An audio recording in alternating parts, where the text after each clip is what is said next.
Here is the overview of how to set up the drip irrigation system. So this is the tap, then I have got a Y splitter so that there is a garden hose that can be used, as well as the drip irrigation. So this is the Beehive Smart Wi-Fi hose timer. This is the rainbird backflow preventer, and after that there is a pressure regulator, and then there is tubing adapter, so that this 0.7-inch tubing can be connected to it. So when I wanted to connect this, I didn't know how to connect this adapter to this. So you just have to push this tube really hard into this adapter so that it goes inside. And this is a one-time use, so once it is in, you cannot take out. It goes really deep inside, and you just have to keep pushing. And then this is called as, this 0.7-inch tubing is called as a main tubing, and I am running it around the backyard so that it is going in my garden beds. So I took it behind, and there is uh, a joint here so that it goes to the next bed, and then it comes here for this first bed. And there is this end cap. You have to make sure that this end cap is locked, otherwise when the water is started it will come out, like it happened for me for the first time. So as you can see, there are these joints. These are called half-inch couplings. This is elbow shaped, and I have used more elbow shaped, and here at the bottom it was T-shaped, so that there are two lines. And like, this is a second garden bed which also has a T-shaped used there so that it continues on that side, and then there is a main line coming to this second garden bed. Again, there is this end cap that is there. And so as you can see, I have also used this elbow. This is a compression coupling elbow. I didn't know those smaller type couplings before, so this is similar to that adapter coupling I showed, where you had to push the this 0.7-inch tubing inside that coupling. And I found it very hard to get judgment of how much of the pipe will go in, how much will remain out, and then take the measuring. So I was glad when I found these half-inch bar bed elbows and half-inch bar bed couplings.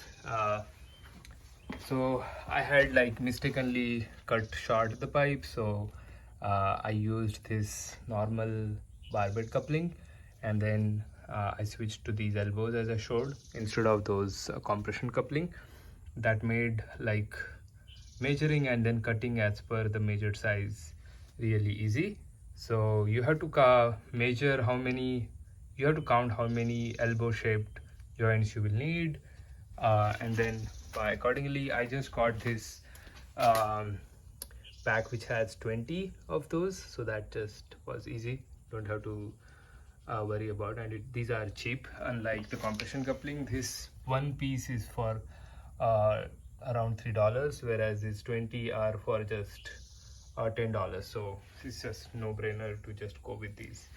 And then once the main tubing has been laid down, then the next thing is using these 1/4 inch tubing to actually connect to the plant base.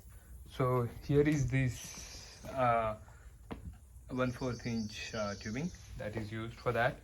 I got some 50 feet, and then yeah, but before I go that, like, here is the cutter I used to cut the pipe. This was very handy.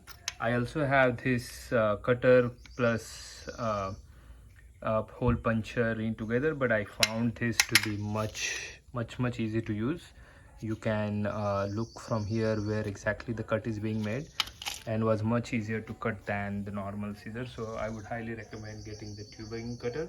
There is also something called as an insertion tool, which makes inserting these pipes into these couplings much easier.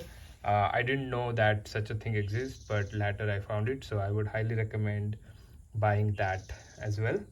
And then, like, let's go back to this 1/4 inch tubing that we have to connect here. So I showed you the hole puncher. You punch the hole, and in that hole you insert something called as 1/4 inch coupling, and then to that coupling you connect this tube, and at the end of the tube you connect the emitter. So I have just used 1 gallon per hour emitters throughout, so that I don't have to remember which plant is having what. Looks like there is a color code for emitters, like there is 1/2 gallon per hour, there is 2 gallon per hour, and so on. So I have just used 1 gallon per hour. So if some plant needs more, I will just add one more emitter so that it becomes 2 gallons per hour. So there is again a big pack that you can get in the Home Depot of these 1 gallon per hour drippers.